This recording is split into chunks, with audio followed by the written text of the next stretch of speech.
प्रथम सर को ज्यादा चोट नहीं आई। बेटा तुम आराम करो, मैं यहीं रुकती हूँ।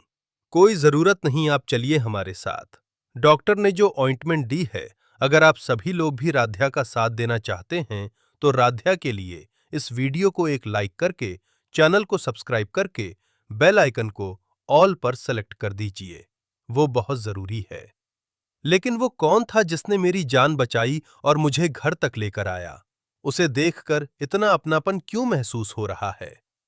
निहारिका, ये क्या कर रही हो? नानी का भूत भगा रही हूं दादी, क्योंकि हमारी शादी में बार बार रुकावट आ रही है।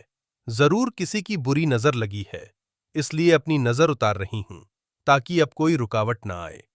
दादी, अगर यही बात मैंने कही होती तो आप मुझे डांट देती, लेकिन निहारिका की हर बात मान लेती हैं, क्योंकि वो पेट से है और हम उसका दिल नहीं दुखाना चाहते।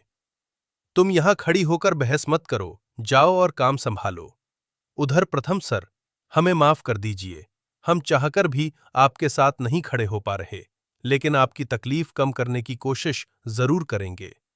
तभी सब हैरान रह जाते हैं कि प्रथम के शरीर पर हल्दी पहले से लगी है, जबकि हल्दी अभी लाई गई थी। जरूर कोई है जो छुप कर सब कर रहा है। ये भूत नहीं, बल्कि कोई साजिश है, और अब हमें निहारिका का सच सबके सामने लाना ही होगा। हम कल सुबह ब्लड सैंपल टेस्ट करवाएंगे और अपना फोन भी वापस लाएंगे, जिसमें सारे सबूत हैं। बस भगवान करे डेटा सुरक्षित हो, क्योंकि कल शादी से पहले ही हमें सच्चाई सामने लानी है।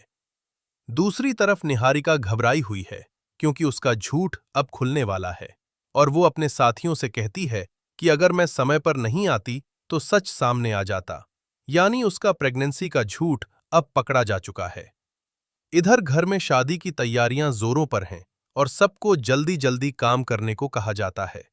इसी बीच कोई स्टोर रूम में छुपकर सबूत इकट्ठा कर रहा है और मौका मिलते ही प्रथम को सच बताने की कोशिश करता है, लेकिन हर बार कोई न कोई रुकावट आ जाती है। जब प्रथम सेहरा पहनने वाला होता है, तभी उसे अंदर ही अंदर बेचैनी होने लगती है और उसे अपनी पहली पत्नी की याद सताने लगती है। निहारिका उसे समझाने की कोशिश करती है कि अब उसे अतीत भूलकर हमारे बच्चे के बारे में सोचना चाहिए, लेकिन प्रथम के मन में शक पैदा हो चुका है और वो पूछ बैठता है कि क्या ये बच्चा सच में मेरा है। इसी बीच कुछ अजीब घटनाएं होने लगती हैं, जैसे स्टोर रूम में किसी के पैरों के निशान मिलना और बंद कमरे में हलचल होना। तब किसी को एहसास होता है कि ये कोई भूत नहीं, बल्कि राध्या जिंदा है और वही सबूत इकट्ठा कर रही है। ये सुनकर निहारिका गुस्से से पागल हो जाती है और कसम खाती है कि आज की रात राध्या की आखिरी रात होगी।